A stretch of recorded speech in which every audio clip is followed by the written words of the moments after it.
Hi and welcome to Twisted Talks. I'm Tanya. I'm Josh. And today Josh is going to be delighting us with an Irish case, he said? Yes, this one is an Irish case. It's an old one as well. Now, bear with me if I have a few slow moments. We're on hangover day 2. Not as bad as day 1, but also not ideal all the same. Anywho, getting into it, I suppose. Anyway, as Tanya said, so this week's one is an Irish case. It dates back not quite, but almost 100 years. And it's the case of the Malahide murderer.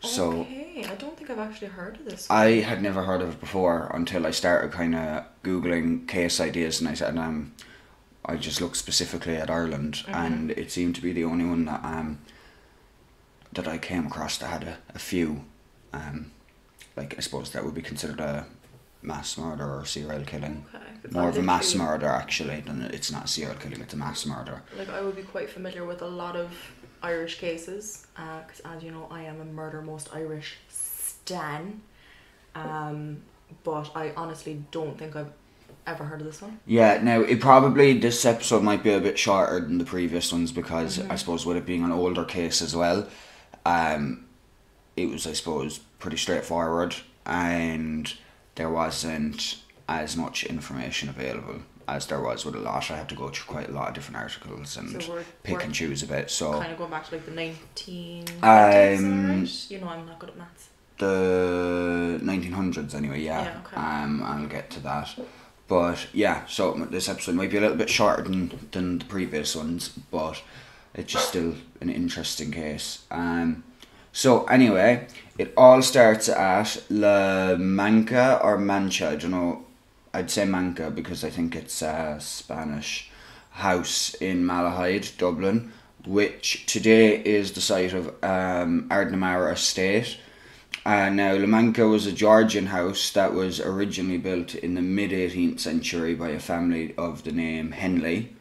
The house was described in an 1836 ordnance survey as a neat 3-storey slated modern house in good condition with ornamental trees scattered over the front lawn of the house, which is also neatly laid out, it said. Fancy, you know, they got the landscaping. You know, ornately scattered throughout the garden. A bit like me yesterday, but not so ornately. But scandalously. Oh, that's more of a But as with most houses, this house passed through, it had many owners during its time until its final inhabitants, the McDonnell family. Is that McDonnell or McDonald? McDonnell. Like the curry? Yes. Like the curry. Okay. The McDonnells were originally from Ballygar in County Galway, and they lived at La Mancha for quite a bit of time, a few years anyway, until one day in March 1926.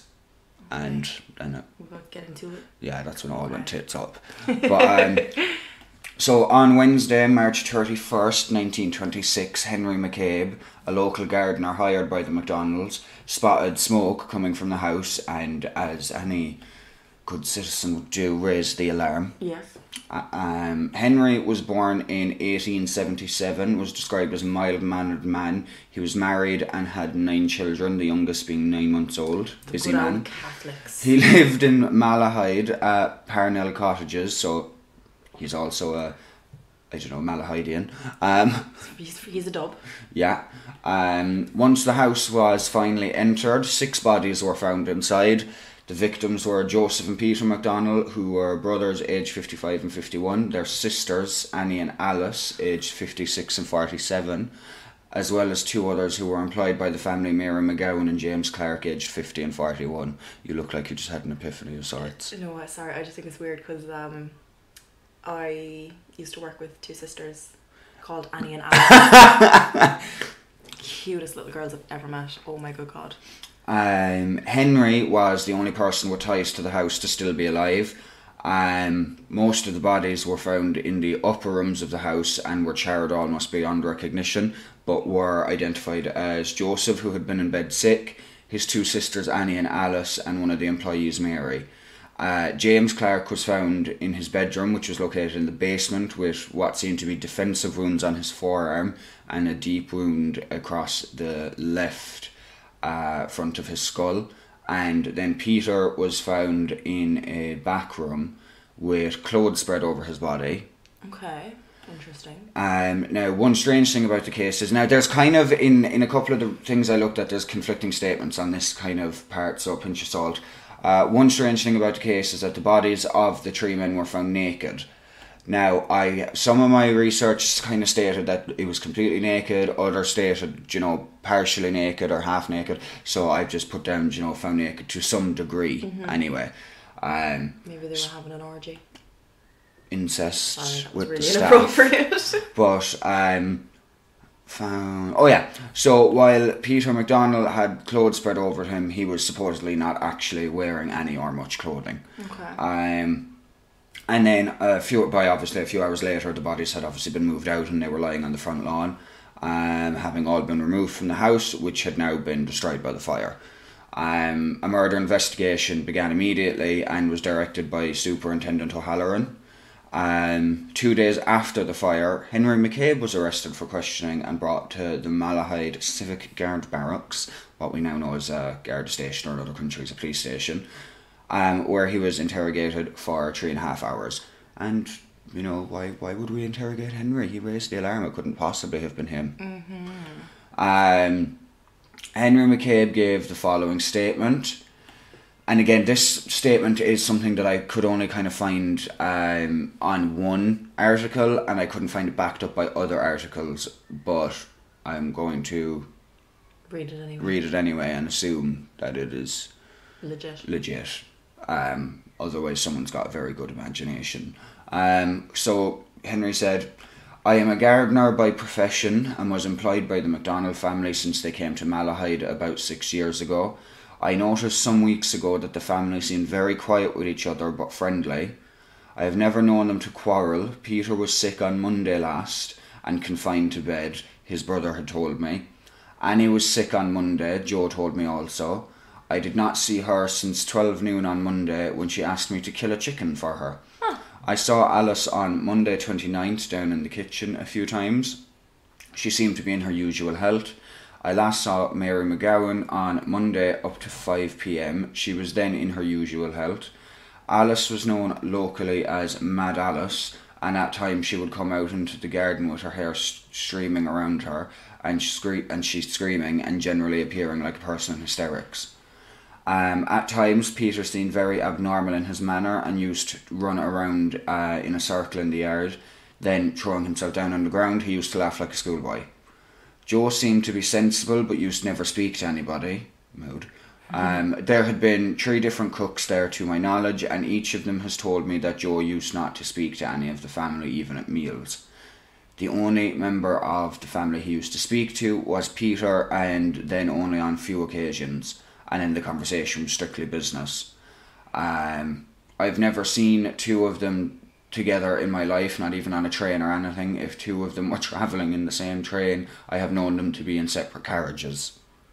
What the fuck? On Tuesday night, 30th of March 1926, I was sitting in the kitchen along with Joe reading the paper. I left about 8 o'clock p.m. and attended a wake in the locality. I left the corpse house at about 7:45 a.m. on Wednesday. Is that what they used to call funeral homes?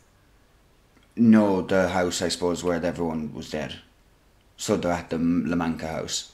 Oh, the corpse house. Yeah, yes! No, so it would either... The corpse house, yeah, probably what's the wake he's referring to. Yeah, so it would that never occurred to me. Because I know a lot of Irish families like to... when they have someone die, they like to have the wake in the home, so the coffin would be like in the sitting room or something of the house. Now in my family, we've always done the funeral home, probably because the house is, as far as I know, the house was too small for the amount of family that I have. But good old Catholics. But yeah, I've never heard corpse house before. Sorry, that threw me. No, I hadn't actually. I was assuming that meant the house with the bodies in it, but no, it means the corpse house isn't the wake he was referring to have been, or the whatever he said it was. So yeah, and I do find interesting how much he's like going into the fact of making them sound like, oh yeah, they got on but they didn't talk. They got on but they used to never speak to each other. Do you know? But anyhow, they were civil. So going back, because I just wanted to, I'm just double checking something.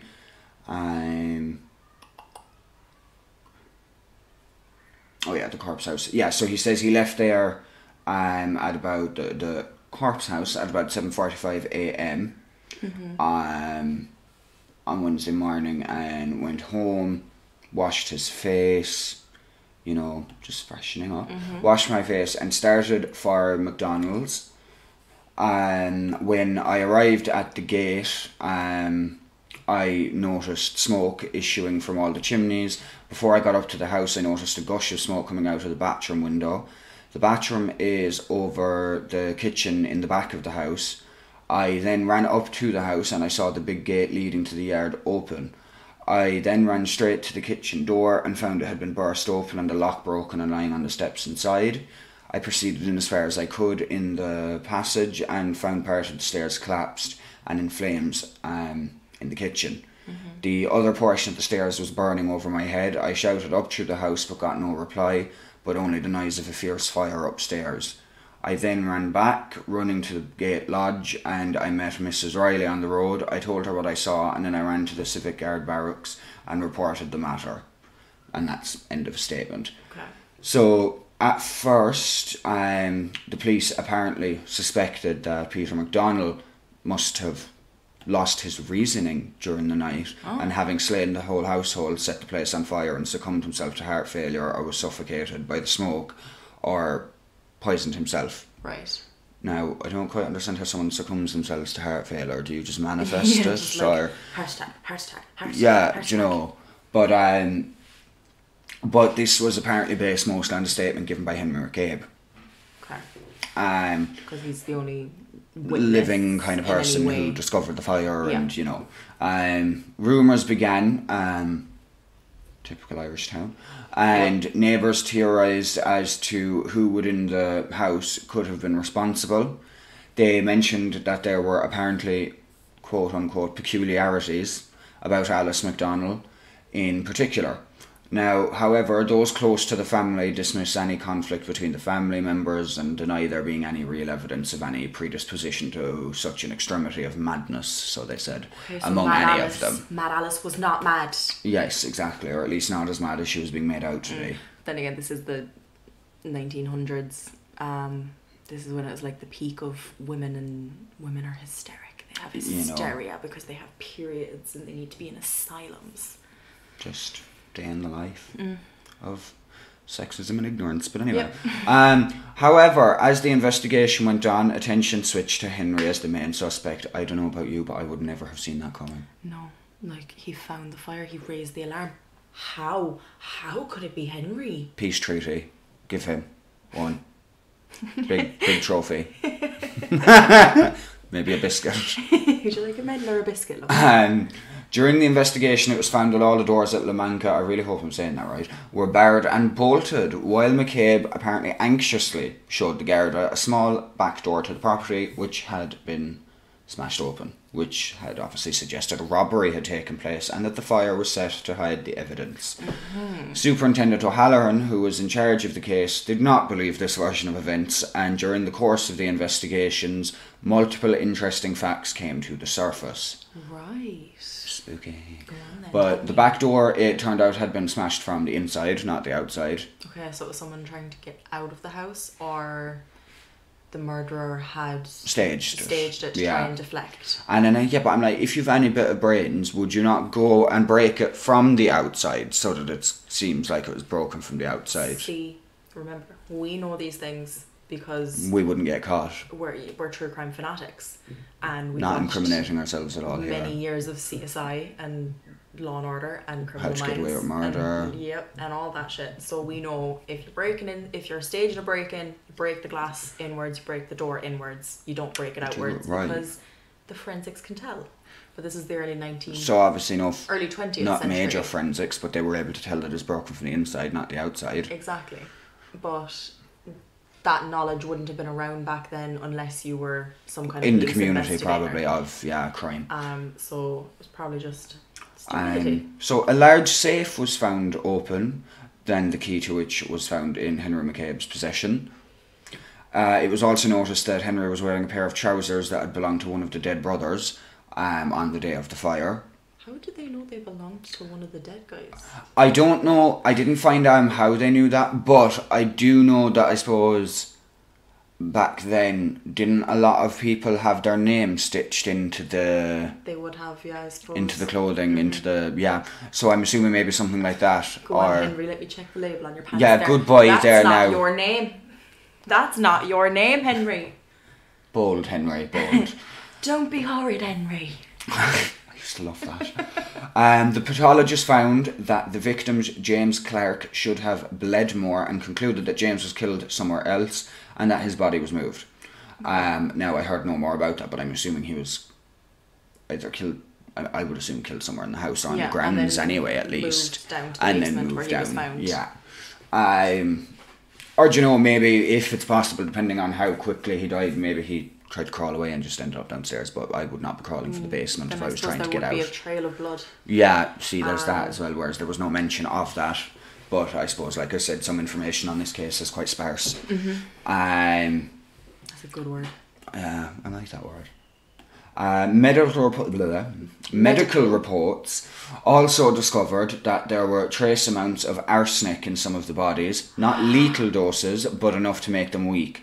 It was also said that each victim had died before the fire was even set. They would have been dead by about 5 p.m. on the Monday, one of the doctors had said. And let's just remember, this fire wasn't until the Wednesday. Okay. Whereas the doctor claims that they were probably dead by 5 o'clock on the Monday. That's 2 days. Henry stated he had seen, was it Alice? Alice on the Monday in the kitchen. Well, yeah, it's one of them at some stage. Annie or Alice, but Annie was sick, and so was the brothers. One of the brothers. I don't know, was it Peter? I think two of them were. There's a lot of names going on here. But yes, so they were probably sick from the poisoning. Yes. A bit of arsenic on a Monday evening. Tasty. Nightcap. No, permanent nightcap. Anywho, a fire poker I'm just looking at some of my research and I'm like, can you grammar? Because a fire poker which had what appeared to be brain matter on it was found near Peter. Firemen on the scene noted that it was clear the fire was started in multiple areas of the house and was apparently started by the spreading and lighting of a flammable spirit. But wasn't the vodka, don't waste the vodka. As time went on, it became clear that Superintendent O'Halloran had constructed his case well and the evidence built up against Henry McCabe. After some time, McCabe signed a confession statement and was sent to trial at Kilmainham Court in November of that year, 1926. Chapel here in old Kilmainham jail. But I like that song. Jesus. The judge of the trial ended up throwing out the confession statement as they believed it was not signed voluntarily. I don't think lives are taken voluntarily either, but that's none of my business. Henry also continued to proclaim his innocence throughout the trial.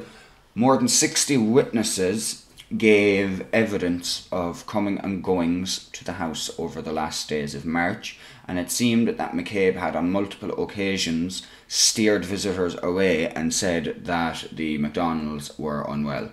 One motive that was put forward for the killings was, obviously as we originally mentioned, robbery. He's a thief. Sheila O'Reilly, a former housekeeper at La Mancha, testified that there was a considerable amount of jewellery in the house. And actually, well, I remember, because it's not something I wrote down, La Mancha is a place in Spain.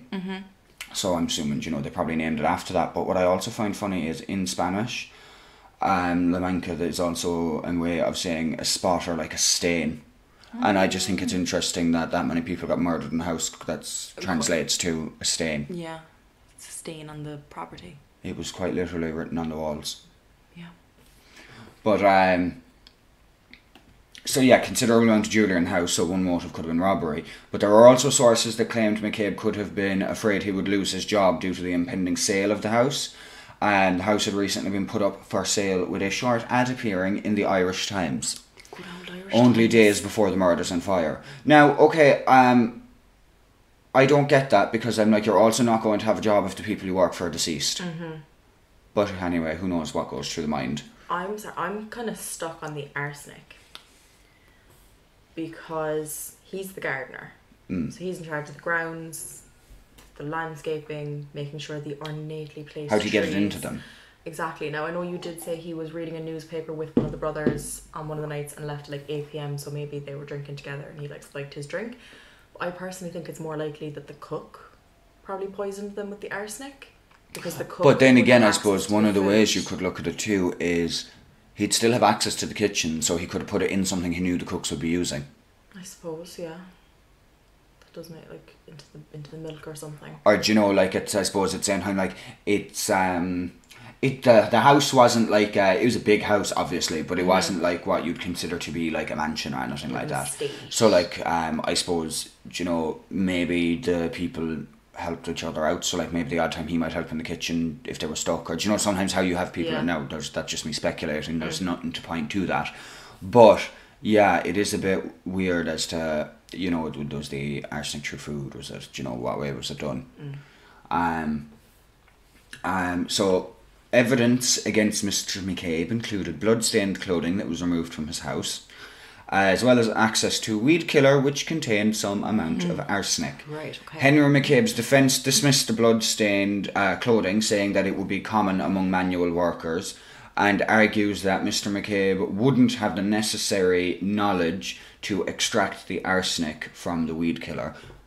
I mean, yeah, if you're not smart enough to break a door from the outside instead of, and you break it from the inside, I feel like you're probably not going to be able to get arsenic out of a weed killer. But then again... How does one do that?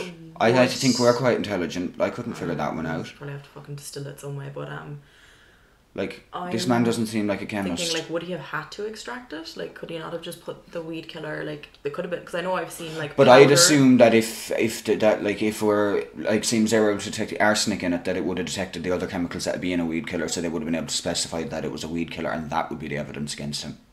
Whereas it seems that only arsenic showed up. Because I was going to say, I know I've seen powder weed killers, and I've seen, like, sprayable, well, they're sprayable now, like, liquid weed killers.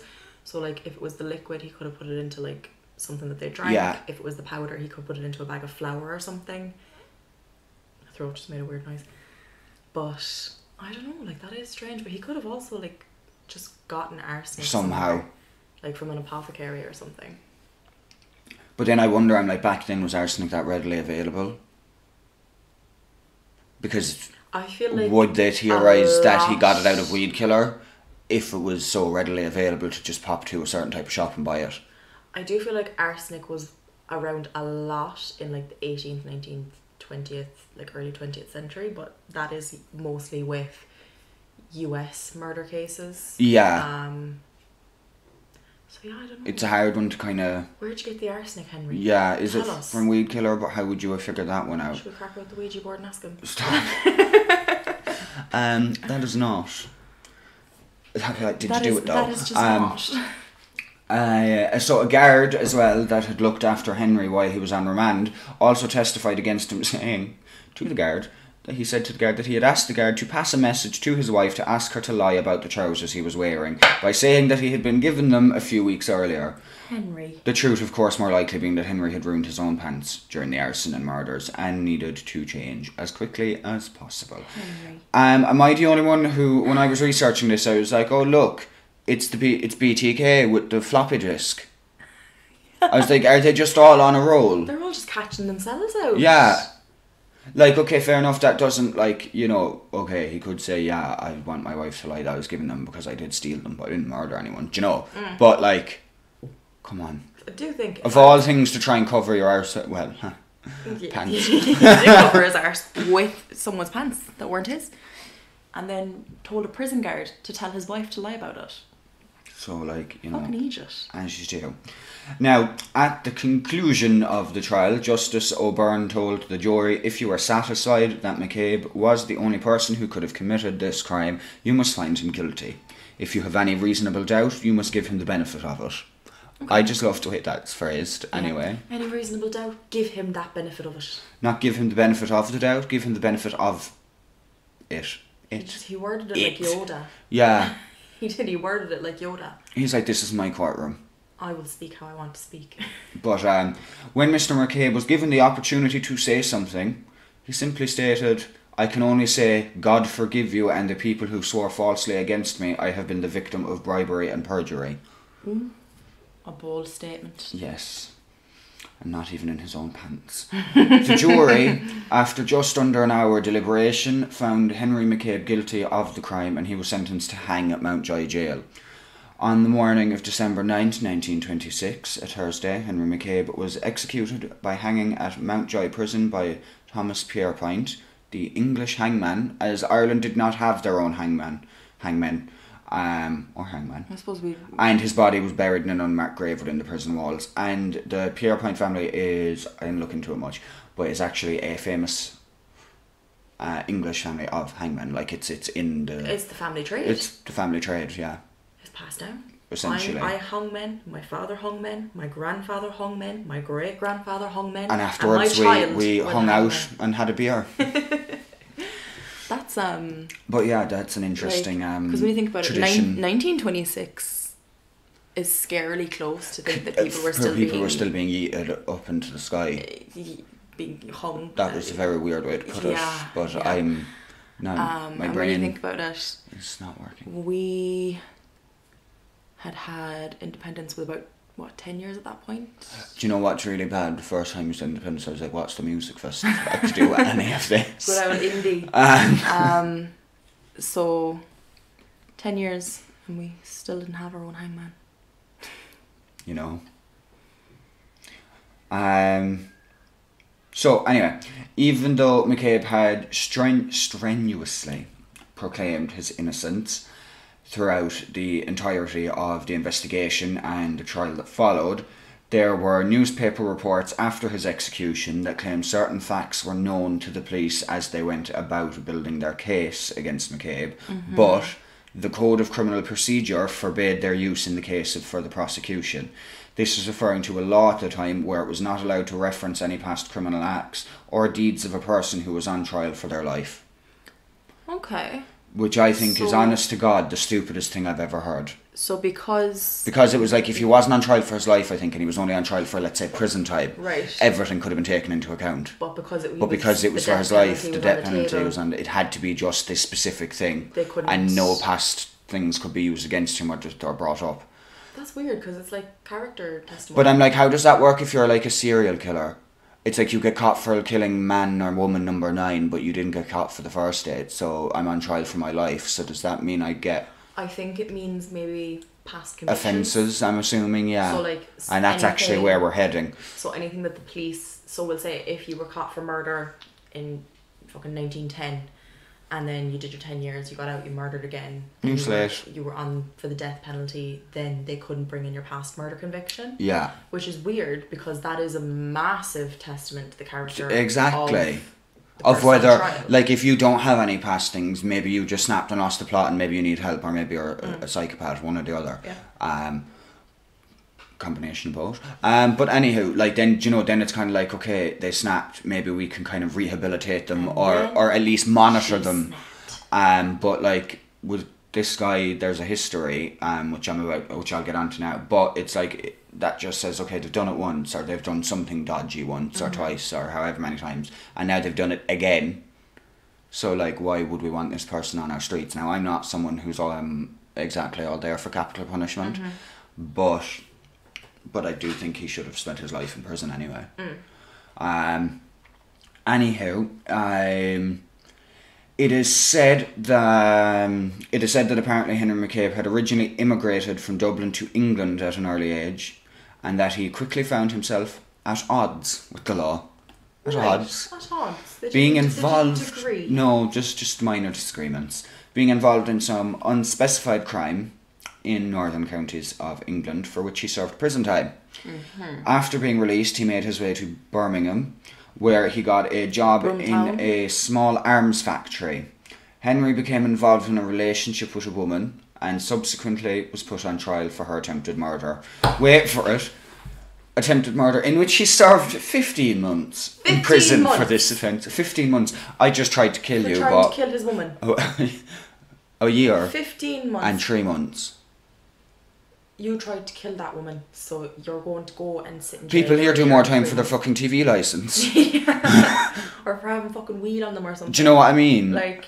Like, and this man's attempted murder, and it's like, sure, look, here, this is loads. When we start getting into more Irish cases, you're going to be so angry at the Irish justice system. Because I know, as I said earlier, I'm a Murder Most Irish fanatic. If you've not listened to Murder Most Irish, you're living. To be fair at this point, what justice system is there not to be pissed off with? But they've covered predominantly Irish cases, and just from like listening to them, because like I'm up to date on them because I powered through. I have them added to my list, but I haven't watched any yet, apart from what I might have heard them. of you. Like, they are idols to me. I fucking love these women. I'm a red-handed gal myself. But like, just that wasn't a confession of guilt, by the way. That's the name of the podcast. Very good. Well, hearing how much the Irish justice system has let victims down in the past has like made me so angry at times. But yeah, we'll get into that as we go. There'll be episodes that'll become apparent. Yes, you'll be angry too. McCabe then eventually made his way to Malahide and was hired by a man called Robinson as a gardener at Mancha. Mm-hmm. Once Robinson died, the house was sold to the McDonnell family, who kept McCabe as their gardener. I call that a bad decision. 7 years after the events at Mancha, a local boy called Denning was working in the garden of a house on Church Road in Malahide village. While digging, Denning discovered 2 silver watches on the soil. One was inscribed with the name James Clark, and the other inscribed J. McD. So Joe. Beside the second watch was a gold Albert chain that had a sovereign case attached to it. Now, I didn't have a bloody notion what a sovereign case was until I googled it. And it's just the way that it's a chunky chain. But what I'll do is I will, when this episode is coming out, I will post a photo on the Instagram of the case, well, not the specific one, but I have an example of a case in the chain that they're referring to. Right, and what's the sovereign case? Sorry, I interrupted you there. I don't even know that's. I'll attach the photo, because it's an old-fashioned looking thing. Like, almost looks like do you know the flip watches you used to get that hang off of a chain? Like the circular watch, like kind of, but the ones, not the ones that are open, like as in you click it closed, like a gentleman would wear it. Sovereign case, Albert chain. But it's just a very fancy looking vintage case type of thing that hangs on a chain. Very antique looking. I suppose obviously not at the time, but so it's quite pretty, but also looks expensive, especially I suppose for the time. Yes. Especially if it was real gold. Yeah, and I'd assume it was. Denning picked them up and obviously quickly made his way to his father. Denning's father immediately went to the local Garda station and a full-scale search was ordered. It wasn't possible to link the items to the murders, but this was surely too much of a coincidence to not be related to them. It was claimed that Henry McCabe had actually one time worked in this same garden and had planted the shrubbery that was surrounding the jewellery that was found. So many people believe the discovery of these items in a place where McCabe had previously done work was further proof that he had indeed been the perpetrator. Okay, so he obviously buried it to come back later. Yeah, and as well as this search, there had been a series of searches after the murder in an attempt to recover certain items that they believed to have been taken from the home, and these searches were focused on the areas just over the wall from Mancha, in the Malahide Demesne, but nothing was ever found. Now, other people also said... Domain, yeah, it is. That the spelling of that throws me off so much. Domain. But yeah, the Malahide Demesne, not Demesne. Yeah. I was like, why is she repeatedly saying domain? And then I was like, I actually remember when I looked up the pronunciation of it when I was doing the research. I was like, why spell it like that? See, I only know how to pronounce it because I live out by the domain. But anyhow, now I don't know if I've if it's further down or if I've gone past it and not read it out. But basically another theory was, which I'm more inclined to believe, that they were put there by Henry McCabe and that he was going to come back for them or you know, sell them. But like, who's to say, like, we don't know how long they were there with, so who's to say that he took them then after the murders, or did he already steal them before? But then again, a family like that, I'd imagine, would have already reported something like that to the guards or looked into it, so I imagine they must have been taken from the corpses. Yeah. Or from the house before it was set on fire. Because we have to remember, these people, the doctor said, were more than likely dead by 5 o'clock, on the Monday. So he could have, the fire was on the Wednesday. Like, he could have gone in and out of the house for those 3 days, you know, before and setting the fire, done whatever he wanted and planted whatever and he stuff. wanted. And then there was obviously it was years later, from what I recall just saying. You're a thief, Henry. Yeah, that when Dennings discovered them. Yeah. Do you know? But also it was said that is it possible that, you know, someone, the actual person to blame for it, had put them there to come back for afterwards, you know, let's say after Henry had, let's say, hung for the crime. But this is again later. This is years later. I think, did I say 7 years? I think so. So like, well, why hasn't he come back from yet? Do you know what I mean? Yeah, if someone put them there. The fact that it was buried around shrubbery that he himself had planted. Yeah, do you know, it says a lot. And like, if it was someone else, you wouldn't leave it there for 7 years. You're going to come back a few months later or a few weeks later, or you know, and sell them or pawn them or, I don't know, keep them or something. It's very suspicious. But and like, what can you really do with? Then again, maybe he took them and didn't realise they were engraved and then buried them with no intention of getting them back because of the engravings, being like, okay, if this is in the news, what happened?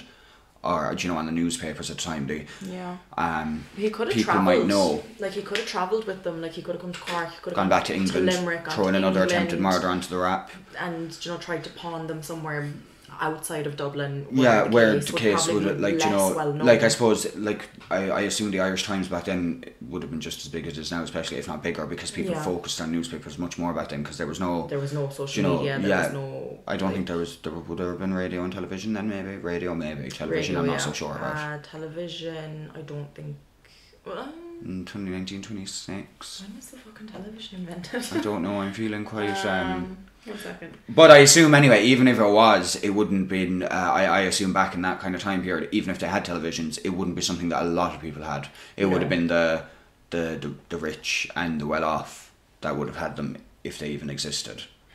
Okay, so on January 26th, 1926, John Logie Baird, a Scottish inventor, gives the first public demonstration of a true television system in London. That's quite ironic. TV was only just literally that year, 2 months before this happened. But then it also says, okay, so it was kind of 1925. On 25th of March 1925, Baird gave the first public demonstration of televised silhouette images in motion. So not what we know as a proper kind of display, but like the starter point of it. But in the 1920s, it would have more so been kind of radio. In the late 20s, especially late 20s, anyone, like, you wouldn't be able to afford a TV. Yeah, and like I know this family was kind of well to do, but TVs wouldn't have been very mainstream back then. Yeah, I suppose you wouldn't have. They might not have even had the interest. No.